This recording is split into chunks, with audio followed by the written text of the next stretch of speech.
বিসমিল্লাহির রহমানির রহিম। আসসালামু আলাইকুম viewers, welcome to my channel recipe with Salma. আশা করছি আপনারা সকলে ভালো আছেন, আমিও ভালো আছি। তো চলুন কিভাবে এই নরম তুলতুলে স্পঞ্জি কেকটা বানিয়েছি সেটা আপনাদের দেখাবো, এবং কেকটা বানাতে কি কি উপকরণ লাগছে সেটাও আপনাদের সাথে শেয়ার করব। চলুন তাহলে। এখানে কেকটা বানানোর জন্য প্রথমে 1 প্যাকেট ইনো নিয়েছি, এরপর ময়দা নিয়েছি 2 কাপ, কাপ অনুযায়ী 2 কাপ ময়দা নিয়েছি, আর 1 কাপ চিনিকে এইভাবে গ্রেট করে নিয়েছি, আর সাথে 2টো ডিম নিয়েছি, এগ বলতে পারেন এটা, নিয়েছি। এরপর সবগুলোকে ভালোভাবে এইভাবে চেলে নেব। প্রথমে ময়দাটাকে চেলে নেব। তো এখানে 2 কাপ ময়দা নিয়েছি, তো প্রথমে 2 কাপ ময়দাটাকে ভালোভাবে চেলে নিচ্ছি।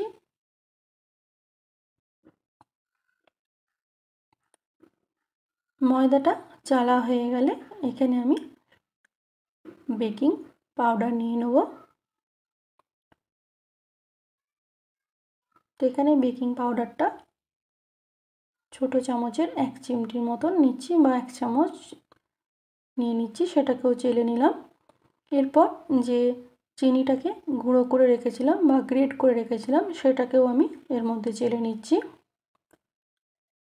তো এখানে আমি কেকটা করার জন্য 150 গ্রাম ময়দা নিয়েছিলাম আর 100 গ্রাম চিনি নিয়েছি, নিয়ে সবগুলোকে একসাথে এইভাবে চেলে নিলাম। তো এখানে আমি সবগুলোকে এইভাবে চেলে নিলাম। এরপর একটা বোল নিয়ে নিয়েছি ব্যাটারটা তৈরি করার জন্য। প্রথমে ডিমটা দিয়ে দিচ্ছি, এরপর রিফাইন অয়েলটা দিয়ে দিচ্ছি। তো এখানে রিফাইন অয়েলটা কাপ হিসাবে মাপলে 1/2 কাপ হবে, আর গ্রাম হিসাবে মাপলে 100 গ্রাম রিফাইন অয়েল হবে। দিয়ে ইলেকট্রিক ব্লেন্ডার দিয়ে এইভাবে একটা ব্যাটার তৈরি করে নিচ্ছি। তো আপনারা চাইলে হ্যান্ড ব্লেন্ডার দিয়েও তৈরি করে নিতে পারবেন ব্যাটারটা। আপনারা চাইলে কেকটা বাটার দিয়েও করতে পারেন। তো বাটার দিলে এখানে 100 গ্রামের মতো বাটার দিতে পারেন। এরপর 1 কাপ মিল্ক দিয়ে দিচ্ছি, দিয়ে ইলেকট্রিক ব্লেন্ডার দিয়ে এইভাবে একবার ঘুরিয়ে নিচ্ছি। এরপর যে ময়দাটা আর চিনিটা মিক্স করে রেখেছিলাম সেটা এর মধ্যে অল্প অল্প করে দিয়ে দিচ্ছি, দিয়ে একটা ব্যাটার তৈরি করে নেব, কেকের ব্যাটার। তো এখানে এইভাবে আমি কেকের ব্যাটারটা তৈরি করে নিচ্ছি।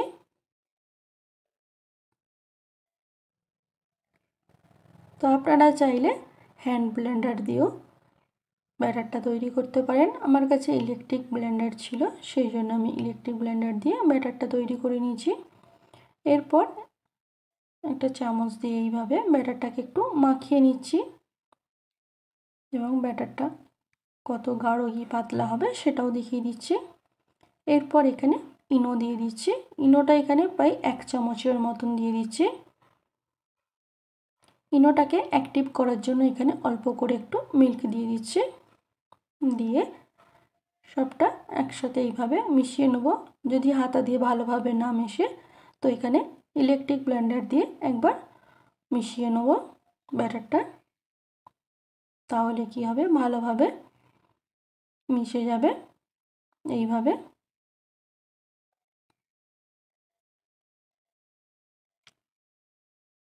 তো দেখতেই পাচ্ছেন এখানে ব্যাটারটা কত সুন্দর স্মুথ হচ্ছে। তো এইভাবে ব্যাটারটা আমি তৈরি করে নিলাম।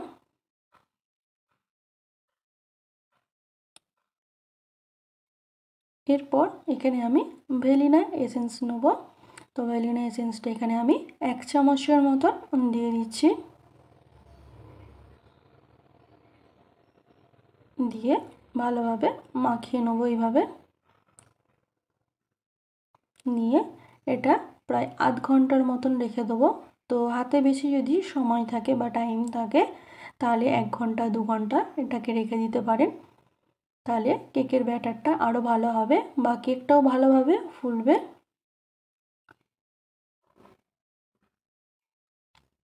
তো দেখতেই পাচ্ছেন এইভাবে আমি কেকের ব্যাটারটা তৈরি করে নিলাম। এরপর আমি এটা রেখে দেবো কিছুক্ষণের জন্য। তো এখানে কিছুক্ষণ পর ফিরে এলাম আমি। এরপর এখানে টুটি ফুটি নিয়েছি, কাজু আর কিশমিশ নিয়েছি। তো এই টুটি ফুটিটা আমার চ্যানেলে আছে। এরপর এখানে প্রায় 1 চামচের মতন ময়দা দিয়ে দিচ্ছি, দিয়ে টুটি ফুটি আর কাজু কিশমিশটাকে ভালো করে মাখিয়ে নিচ্ছি, যাতে কেক তৈরি করার সময় এই টুটি ফুটিগুলো নিচে না রয়ে যায়, চারিধারে থাকে যেন, সেই জন্য টুটি ফুটিতে একটু ময়দা পাইল করে দিয়ে দিচ্ছি ব্যাটারের মধ্যে। দিয়ে ব্যাটারটাকে ভালো করে মাখিয়ে নেব। তো এই টুটি ফুটিটা কীভাবে বানিয়েছি সেটা আমার চ্যানেলে আছে, ডেসক্রিপশন বক্সে দিয়ে দেবো বা আইকন বটমেও দেখতে পাবে টুটি ফুটিটা কীভাবে তৈরি করতে হয় বাড়িতে। তাহলে আর মার্কেট থেকে কিনতে হবে না, বাড়িতেই আপনারা তৈরি করতে পারবেন কীভাবে টুটি ফুটি বাড়িতে বানাতে হয়। এরপর একটা কেক প্যান নিয়েছি, তার মধ্যে আমি রিফাইন অয়েল দিয়ে দিয়েছি চারিধারটা, আর নিচেতে একটা পেপার দিয়ে দিয়েছি, পেপারের মধ্যেও রিফাইন অয়েল দিয়ে দিয়েছিলাম যাতে তলায় না কোনো রকমভাবে কেকের ব্যাটারটা লেগে যায়, সেই জন্য এখানে আমি পেপার দিয়ে দিয়েছিলাম। দেওয়ার পর কেকের ব্যাটারটা এর মধ্যে দিয়ে দিচ্ছি, দিয়ে একটু ট্যাপ ট্যাপ করে নিচ্ছি যাতে কোনো রকম বাতাস না ভেতরে রয়ে যায়।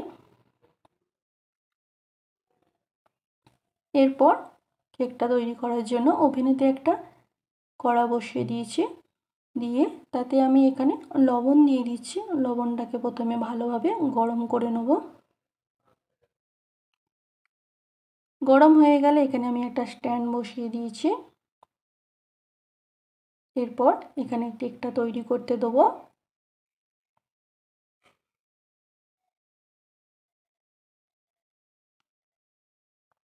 তো প্রথমে আমি কেকটা প্রায় 10 মিনিটের মতন তৈরি করে নেব। 10 মিনিট পর ঢাকনা খুলে আপনাদের দেখাবো তারপরে কি করতে হয়। 10 মিনিট পর ফিরে আসছি। তো এখানে আমি 10 মিনিট পর ফিরে এলাম। তো এখানে দেখতে পাচ্ছেন কেকের ব্যাটারটা একটু ফুলেছে। তো এই সময় এখানে আমি অল্প করে কাজু আর কিশমিশ দিয়ে দেবো, আর যে টুটি ফুটি নিয়েছিলাম কিছু টুটি ফুটিও দিয়ে দেবো। তো এটা প্রথমে যদি দেওয়া হয় তাহলে টুটি ফুটিগুলো সব নিচেতে পড়ে যাবে, সেই জন্য কেকটা কিছুটা হবার পর টুটি ফুটিগুলো আর কাজু কিশমিশগুলো দিলে তাহলে কেকের ওপরে এইগুলো থাকবে। যখন কেকটা তৈরি হয়ে যাবে তখনও এগুলো কেকের ওপরেই থাকবে, ভেতরে যাবে না, সেই জন্য ওপর থেকে টুটি ফুটি আর কাজু কিশমিশগুলো দিয়ে দিলাম।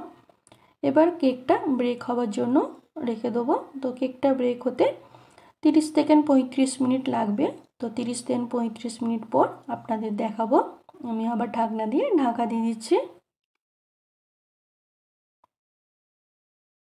তো এখানে আমি আবার 35 মিনিট পর ফিরে এলাম। তো দেখতেই পাচ্ছেন কেকটা কত সুন্দর হয়েছে এবং কত সুন্দর ভালোভাবে ফুলেছে। তো কেকের ভেতরটা হয়েছে কিনা দেখার জন্য এখানে আমি একটা টুথপিক নিয়েছি, সেই টুথপিক নিয়ে দেখিয়ে দিচ্ছি কোনো রকম টুথপিকের গায়ে কোনো রকম কেকের অংশ লেগে নেই। তো এইভাবে বুঝতে পারবেন যেখানে কেকটা আমার রেডি হয়ে গেছে। এরপর কেকটাকে নামিয়ে নিয়ে ঠান্ডা হতে দেবো। ঠান্ডা হয়ে যাওয়ার পর আপনাদের দেখাচ্ছি। তো এখানে দেখতে পাচ্ছেন ঠান্ডা হয়ে গেছে। আমি একটা নাইফ দিয়ে সাইডগুলোকে এইভাবে একটু কেটে নিচ্ছি যাতে কেকটা ভালোভাবে উঠে যায়। এরপর একটা প্লেট নিয়ে নিচ্ছি, নিয়ে প্লেটের মধ্যে এইভাবে উল্টে নিচ্ছি। তো এখানে দেখতেই পাচ্ছেন কেকটা কোনো রকমভাবে গায়ে লেগেছিল না, এইভাবে কেকটা আমি করে নিলাম। এরপর এতে যে পেপারটা দিয়েছিলাম সেই পেপারটা এ থেকে তুলে নিচ্ছি। তো এইভাবে কেক থেকে আমি পেপারটাকে ভালোভাবে তুলে নিচ্ছি। তো আপনারাও একবার এইভাবে বাড়িতে অতি অবশ্যই কেক বানাতে পারেন। খুবই সহজ পদ্ধতিতে কেক বাড়িতে বানাতে পারেন, একদম নরম স্পঞ্জি কেক। এরপর কেকটা কেটে আপনাদের দেখাবো কত সুন্দর নরম স্পঞ্জি কেকটা হয়েছে।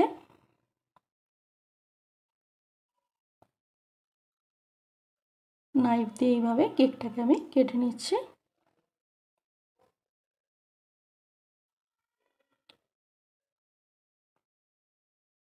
তো একটু কাছ থেকে আপনাদের দেখিয়ে দিচ্ছি কত সুন্দর নরম স্পঞ্জি কেক হয়েছে।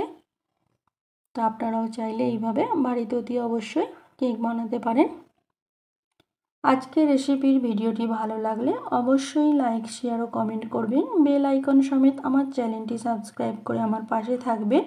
বেল আইকনটি ক্লিক করা থাকলে আমি যে কোনো রেসিপির ভিডিও আপলোড করি না কেন সবার আগে নোটিফিকেশান আপনাদের কাছে পৌঁছে যাবে। তো আপনারাও এইভাবে একবার অতি অবশ্যই বাড়িতে কেক বানাবেন। আজকের কেক রেসিপির ভিডিওটি ভালো লাগলে লাইক, কমেন্ট, শেয়ার করতে ভুলবেন না। Thanks for watching my video. আল্লাহ হাফেজ।